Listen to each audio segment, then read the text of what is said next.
He thought they knew was to know. Until the War of the Rift. While the Southern King hid, warm in his keep, the Darkwings cut their bloody trail from frozen north to winter's edge. Alone, the Warden and his small garrison turned their whiskers to the icy wind.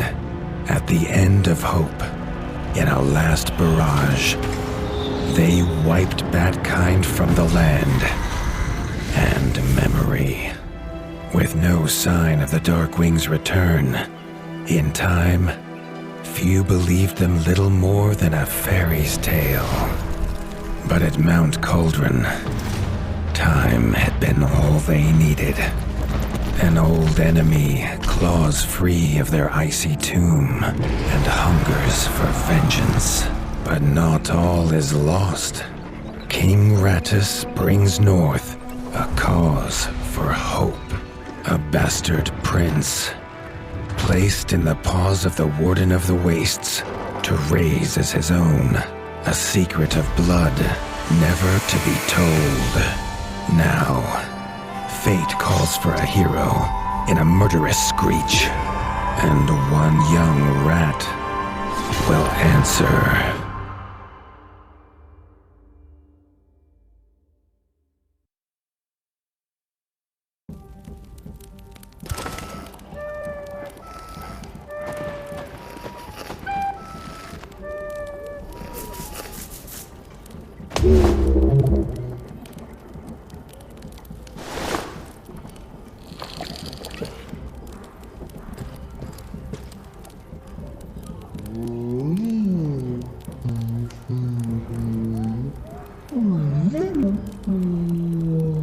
The stomp of his father's boots on the stair was how every morning began for Arlo. The booming shout to ready himself was loud still, but such was Lord Eivor's zeal at a new day. Dawn was breaking over winter's edge, and Arlo yet to miss one.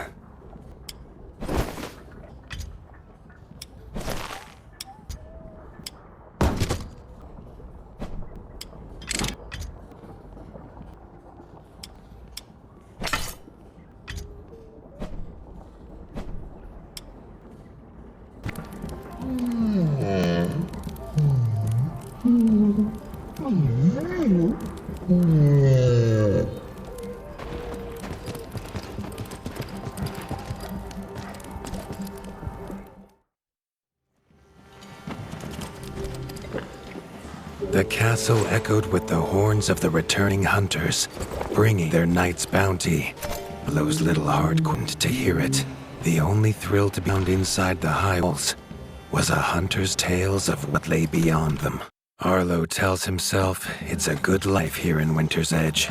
The bustling of contented rat folk, the mountain air, and without the endless scourge of frogs the southerners suffer. Why should he want for more?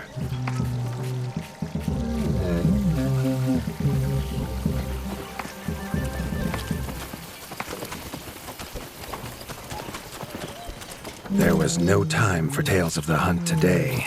Lord Eivor was already dividing what was an excellent haul, happy to see his people provided for. Arlo longed only to join the hunt, to see the ratdom or even the lands beyond. His father called it a fool's wish. Arlo's destiny was unshakable, much like the keep that would become his by birthright. Krunk was a rat's rat, with no interests beyond his forge. If you have the parts, this mastercraft's rat can make armor and weapons that would see off a sky scorcher bite, or so he claims. Arlo wondered how well they'd do against something that wasn't a myth.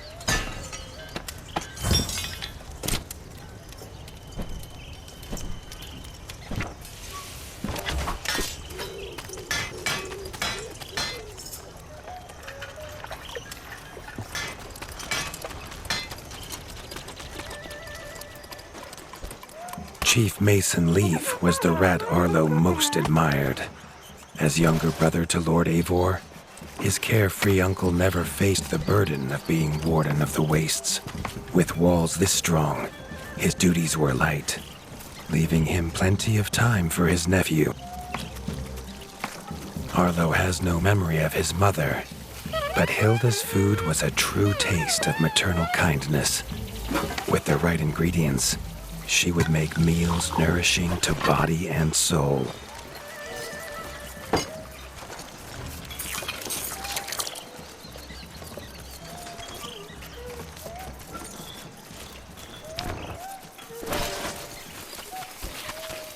Tiki's shop was perhaps Arlo's favorite, as the shopkeeper had wares from far and wide. But getting him to part with his curiosities was never easy.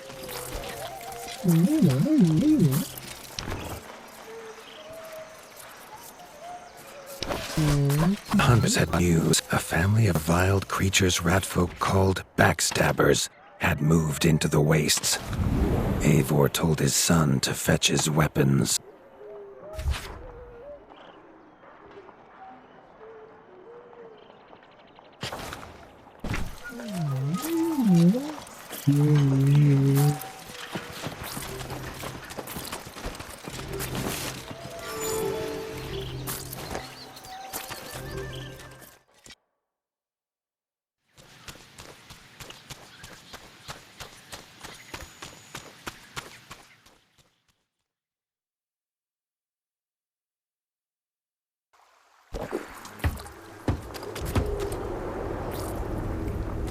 His father had no explanation for suddenly taking Arlo on a hunt. It even gave the hunters pause.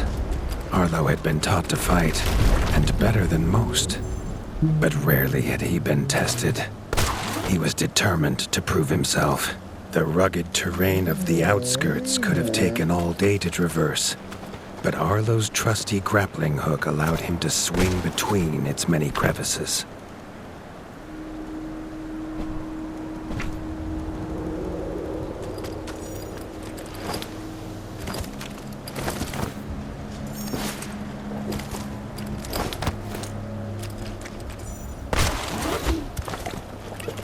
Arlo liked the feel of a sharp axe cutting through the vines.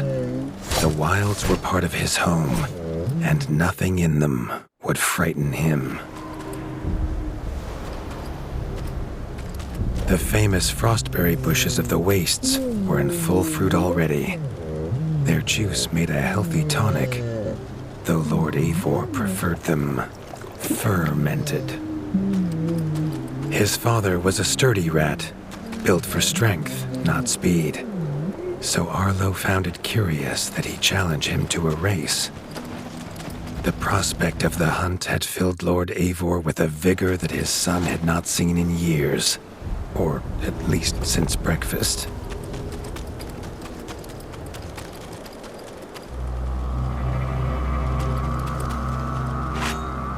A warden fights the hardest battles, he told Arlo, and needs the sharpest blade. With that, Eivor gifted Arlo his own sharpening whetstone.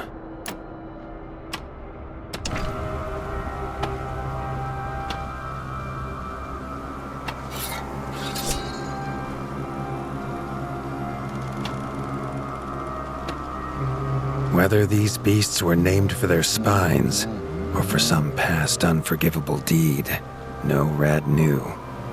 Either way, Arlo was about to find himself at the pointy ends of this brood. Even young backstabber red attacks were brutal, but a well-timed dodge would see Arlo escape unscathed.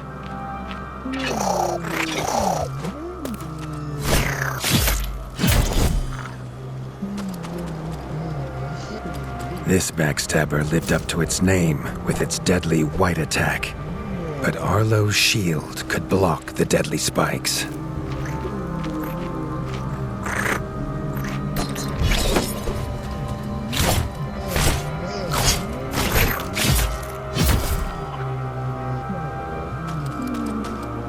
This young one used vicious yellow attacks. Arlo had to time his parries perfectly.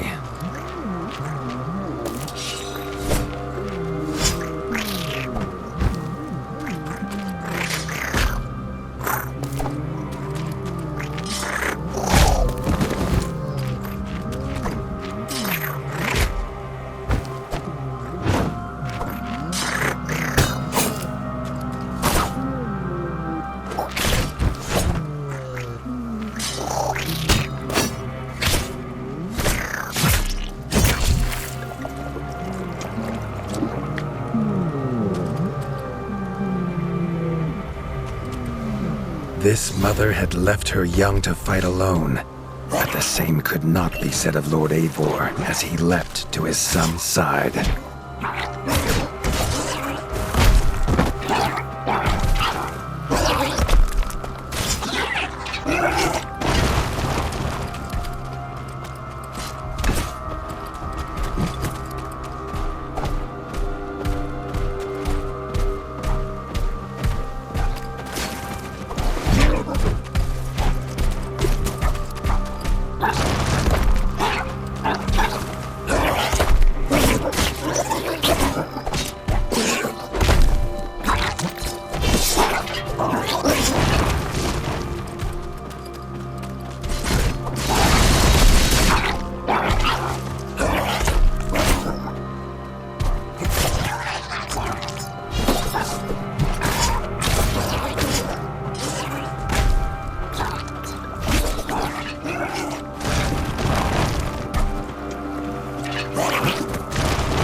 It was Lord Eivor's mighty blade that took her head, but the fight was won together.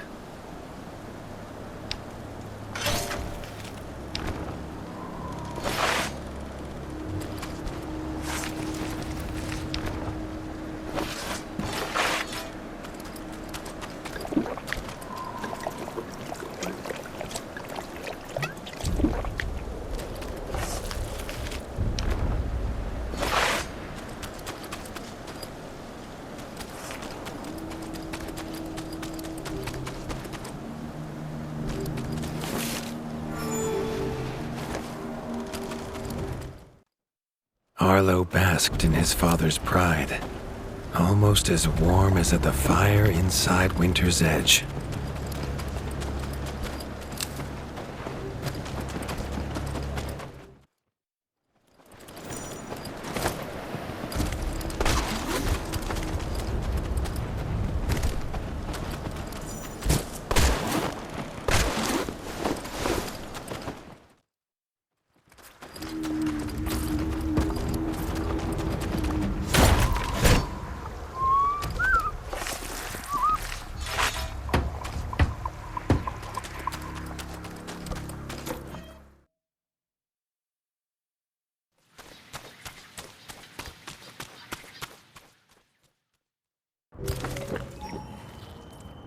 Triumphant and keen to tell the tale of his son's victories, Lord Eivor set to a night of drinking with the elders.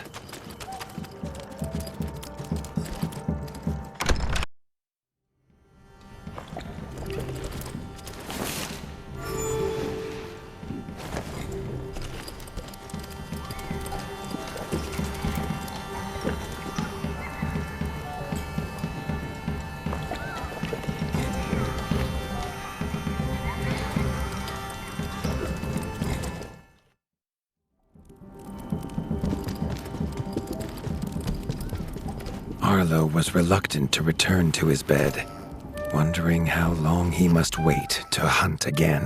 The booming footsteps that woke him this time were nothing like those of his father.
Found his father. The Warden stood alone, holding back a whole Darkwing army, their cruel Count Kazakh leading them. His father charged, but the Darkwing Count was as fast as he was strong. The Winter's crown tumbled to Arlo's feet, now without a head to rest on.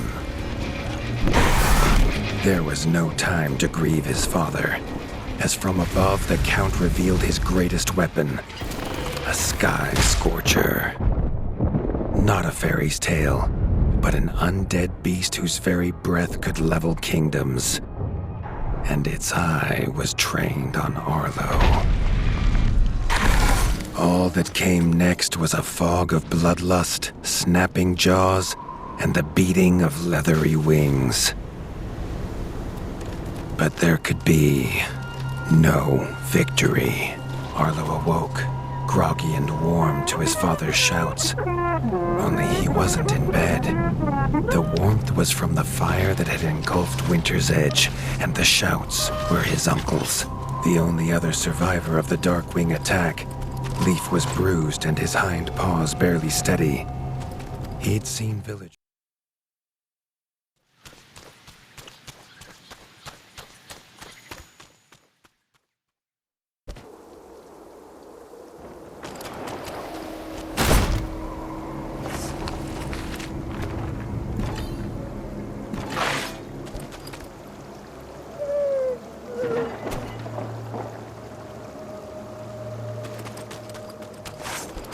He'd know these anywhere.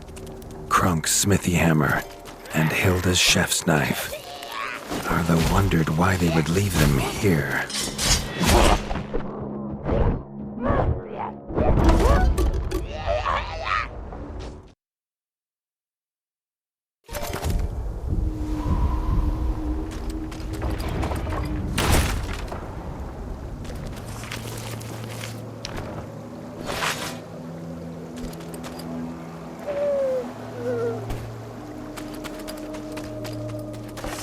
He'd know these anywhere.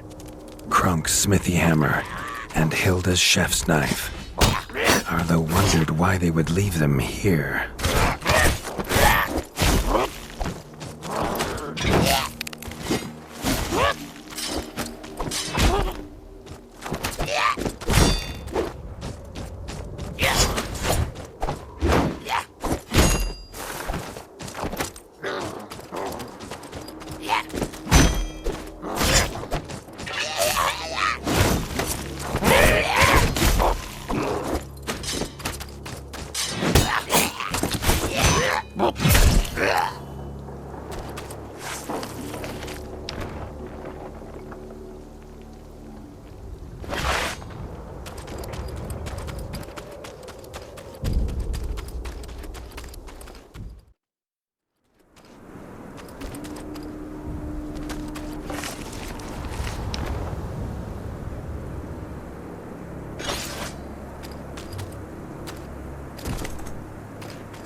With the attack at Winter's Edge, no hunters had come to check their traps.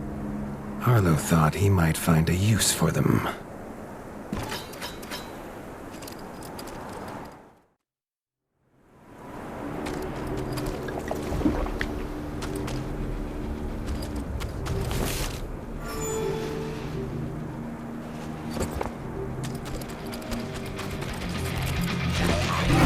Arlo had found the reason his friends had fled. The taunting shrieks revealed that this was Baron Frostovic, son of the Darkwing who took his father, and therefore a perfect target for his revenge.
His foe was beaten, but seeing what had been inflicted on Hilda and Krunk, Arlo's need for vengeance was only growing.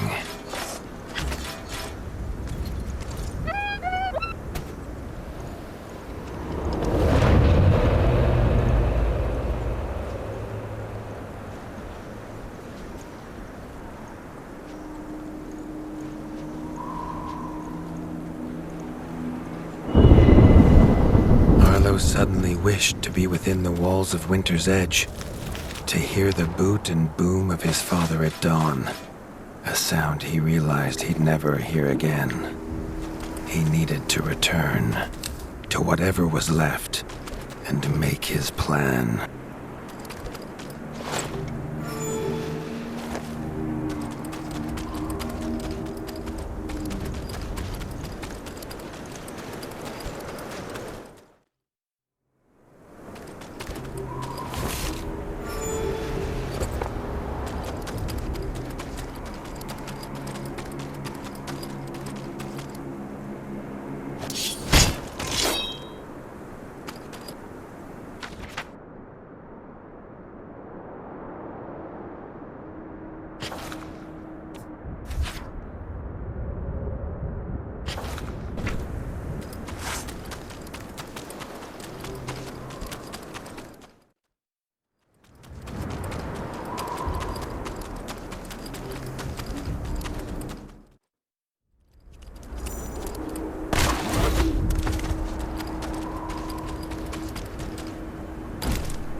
Spent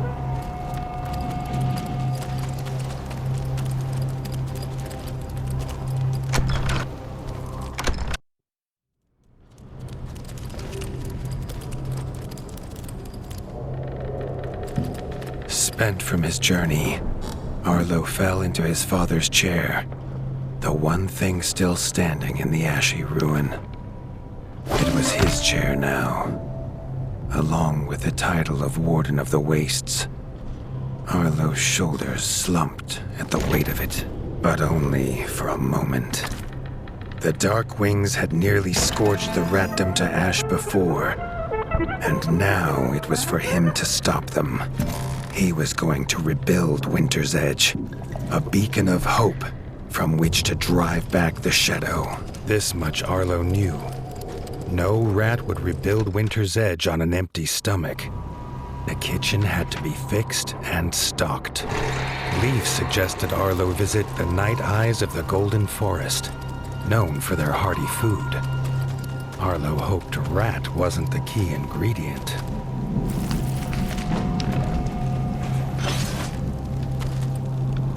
The smoke had attracted help in the unlikely form of a pirate. Captain Blacktail had seen many towns razed in his years, usually by his own paw, a fact he chose not to mention as he offered his services. The ship King Rattus's Revenge would take the young warden wherever he had need to go.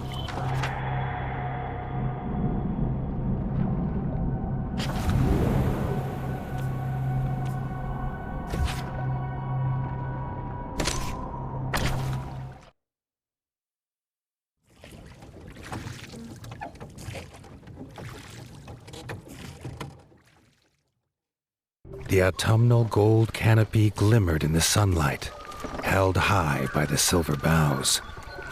There was no denying the wonder of the golden forest.